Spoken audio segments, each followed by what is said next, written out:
This is a reading from the Diary of Jesus by Jean Olanier.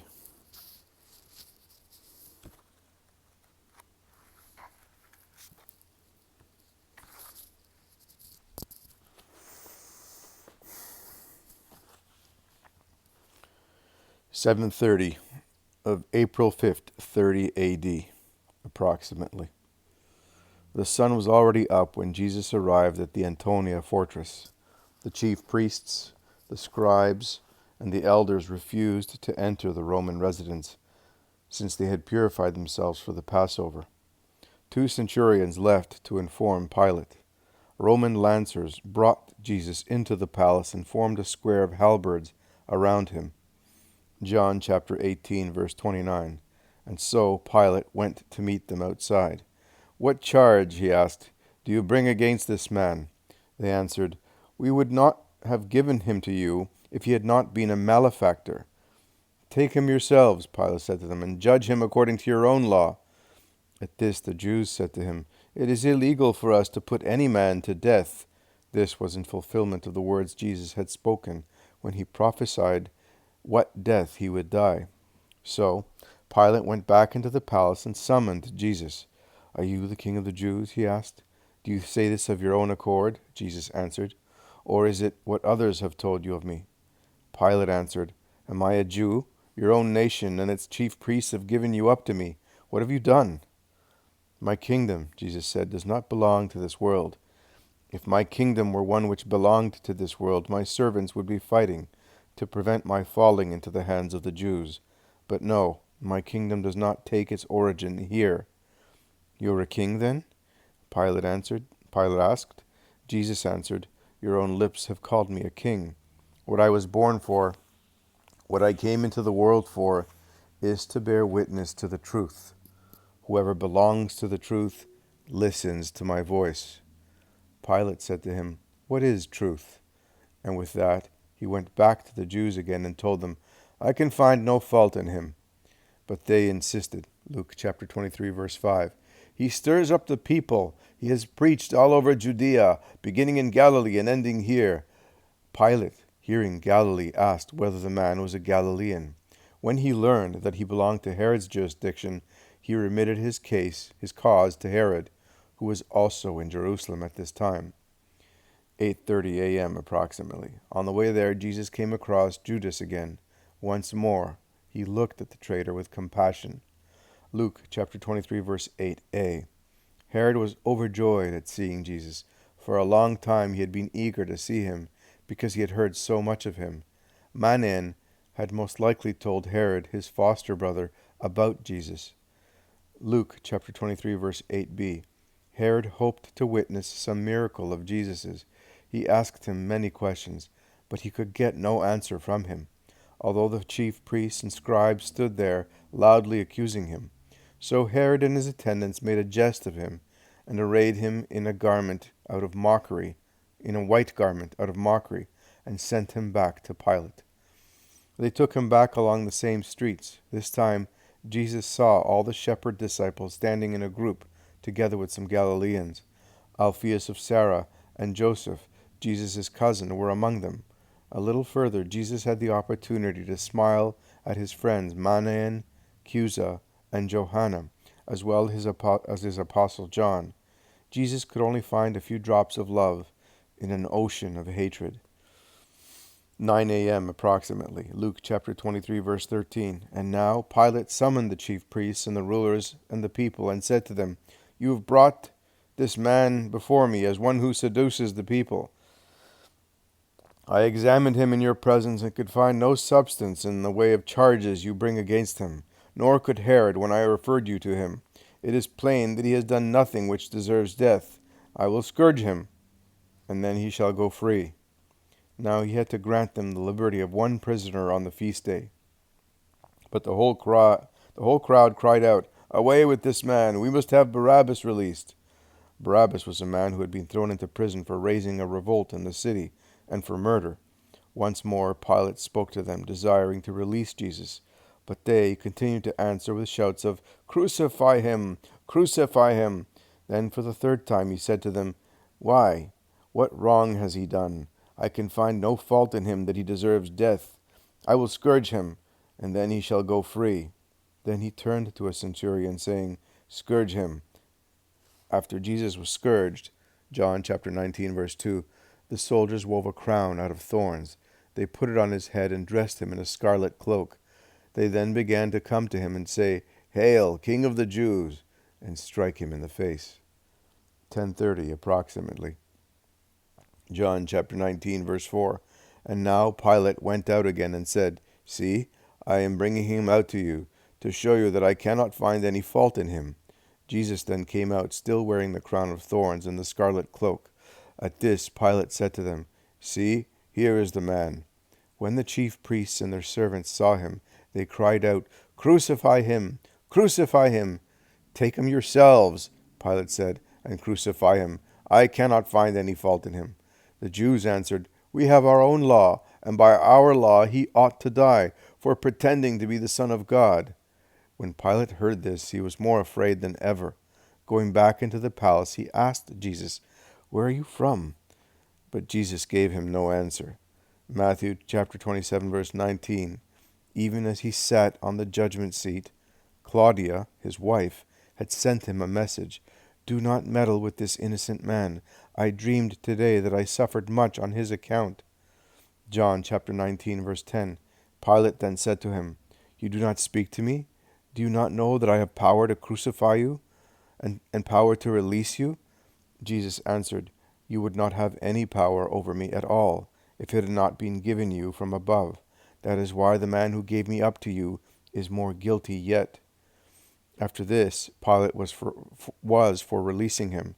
But the Jews went on crying out, saying, "You are no friend of Caesar if you do release him. The man who pretends to be a king is Caesar's rival." Matthew chapter 27, verse 24. And so, finding that his good offices went for nothing, and the uproar only became worse, Pilate sent for water and washed his hands in full sight of the crowd, saying as he did so, "I have no part in the death of this innocent man. It concerns you only." And the whole people answered, "His blood be upon us and upon our children." And with that he released Barabbas as they asked. John chapter 19, verse 19. And Pilate wrote out a proclamation. It ran, "Jesus of Nazareth, King of the Jews." This proclamation was read by many of the Jews, and the Jewish chief priests said to Pilate, "You should not write the King of the Jews. You should write, 'This man said, I am the King of the Jews.'" Pilate answered, "What I have written, I have written." John chapter 19, verse 16a. At this, he gave Jesus up into their hands to be crucified. It was about 11 a.m. Meanwhile, Satan did not let go of his greatest prey, Judas. Let us backtrack. When Jesus was captured, Judas ran away and his soul began to be tormented. He wandered back to the Eucharistic house. He ran into a huge dog which he took for the devil. Wounded by the dog, he ran to the Kidron River and ended up at the olive plantation. When he recognized the place, he growled, "No!" Drawn to the place of his crime by an inner force, he found Jesus' blood-stained coat. After this, Judas would see blood everywhere. At this time, Jesus was being escorted away from the Sanhedrin to see Pilate. It was still dawn. Judas, quaking with terror, shouted, "Christ, you do not scare me." He quickly retreated to the city. That is, when he ran into the escort, saw Jesus looking at him, and dropped to the ground. The crowd trampled him, but he was not badly hurt. As soon as they had gone by, he stood up and ran over to the hall, where some members of the Sanhedrin were still gathered. Matthew chapter 27, verse 3b. He brought back to the chief priests and elders their 30 pieces of silver. "I have sinned," he told them, "in betraying the blood of an innocent man." "What is that to us?" they said. "It concerns you only." At this he flung the pieces of silver into Caiaphas' face and left. This is when he ran into Jesus again. Jesus was being escorted to Herod's palace. It was about 8:30 a.m. Judas fled and wandered until he came to the Eucharistic house. He raced in, frantic with hatred, anguish, and terror. He came face to face with Mary. With grief and love mingling in her voice, She asked him, "What have you done?" Judas howled and fled. On his way out, he ran across John, who was coming to get Mary. Jesus had just been sentenced. It was about 11 a.m. John cursed Judas. Judas ran away even more quickly, shouting, "His blood! His blood!" He ended up in the country, in the hills around Jerusalem. His eyes were irresistibly drawn to Golgotha. 11:30 a.m. approximately. Judas saw a long procession climbing up Golgotha. The condemned men were taken up to be crucified. They were led by Centurion Longinus, a man of duty, but far from heartless. John chapter 19, verse 17. Jesus had gone out carrying his own cross to the place named after a skull.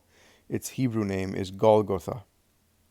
The two thieves followed behind and carried their own crosses. Footnote 21. Maria Valtorta saw that they carried real crosses, not just the crossbeams. The crosses were ready to use, both parts being solidly bolted to one another. Jesus, who had just been scourged, was staggering from pain and weakness. His whole body was wounded. Hell had broken loose among the Jews. Either they no longer feared Jesus or felt they had been deceived. They laughed at him and shouted at the soldiers, "Trip him!" It was growing hotter and hotter. Jesus was reeling from fatigue, fever, and heat. They were beginning to climb up to Golgotha when they met the group of the shepherd disciples. Jesus tried to smile at them. Then he met a group of women accompanied by Jonathan.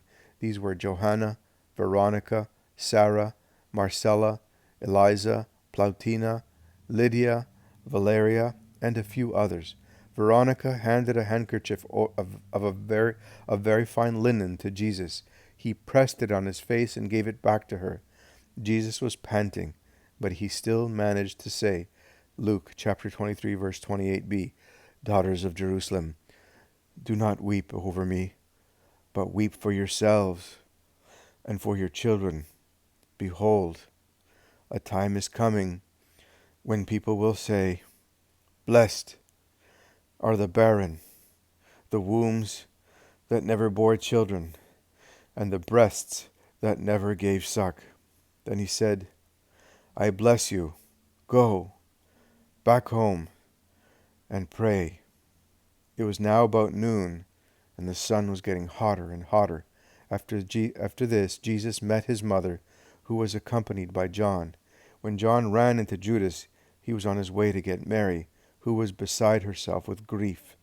Mary and Martha had come along with them, as well as Mary Salome, Mary of Clopas, Susanna, and the hosts of the Eucharistic house. Longinus, the centurion, took pity on the mother and let her go by with John. He then saw Simon of Cyrene and compelled him to carry Jesus' cross on the last leg of the climb up Golgotha. Between noon and 1 p.m., the weather became more and more unbearable. Huge clouds gradually clouded the sky. Johanna and her friends followed a little ways behind. Jesus saw his cousins Simon and Joseph, as well as Alphaeus of Sarah. They had joined the group of shepherds who had taken shortcuts to meet the ghastly procession further ahead. There were no apostles in sight, though, except John. John's brother James and the Lord's cousins had taken refuge at Lazarus' residence. Simon the Zealot, following Jesus' instructions, had taken Andrew, Bartholomew, and Matthew over there too. Philip had run away in the plain beyond Jericho. Thomas took refuge in the cave where Jesus was born. As for Peter, he was devastated because the Lord had prophesied that he would disown him. When Peter had disowned Jesus for the third time, he ran away like a madman and thought that he was damned and given over to Satan. He too went back to the place where Jesus had been arrested. He arrived there a little after Judas had left. He stayed there until nightfall, exhausted, leaning against a rock. By the time the condemned men arrived on the flat top of Golgotha, footnote 22, the rock of Golgotha had not yet been cleared as it is today. In Jesus' time, it was covered with a lot of soil, which formed a large platform. By the time the condemned men arrived on the flat top of Golgotha, the Roman soldiers had cleared the crowd. They now took their positions all around it to leave room for the crosses. 3 holes were ready for the crosses and their human loads. Holy Mary, Mary of Bethany, Mary Salome, and Mary of Clopas stood a little behind the soldiers. Johanna, Jonathan, Eliza, 2 Roman women, and a woman disciple from Upper Galilee stood right behind them. The other women were gone. Alphaeus of Sarah, the shepherds, and Jesus' cousins Joseph and Simon stood a little further back. The hostile crowd thronged all around them. It seemed as though all of Jerusalem was there. Longinus the centurion, Mark chapter 15, verse 23, offered Jesus a draught of wine mixed with myrrh. Footnote 23. Johanna had handed it to Longinus for Jesus. This drink was somewhat of an anesthetic. I want to point out that the rock of Golgotha had not yet been cleared out as it is today. In Jesus' time it was covered with soil. I can imagine that handfuls of that soil were taken away by devout people all through the ages. That's probably what helped clear it out.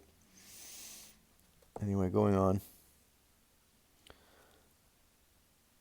So Matthew chapter 15, verse 23, offered Jesus a draught of wine mixed with myrrh, but Jesus would not take it. The 2 thieves, however, drank some. 4 executioners then came in. They ordered the condemned men to remove their clothes. The thieves stripped without modesty and made offensive gestures to the chief priests. Mary had the centurion give her delicate veil to Jesus, so that he could wrap it around his loins. The crowd began insulting Jesus again as the executioners began their horrible task. 2 p.m. almost. It was the day before Passover. The crosses were finally up. Judas had remained prostrate on the same spot since 11:30 a.m. Footnote 24. Judas was in an estate he had bought shortly before. He had paid for it with the wages of his spying and some money he had stolen.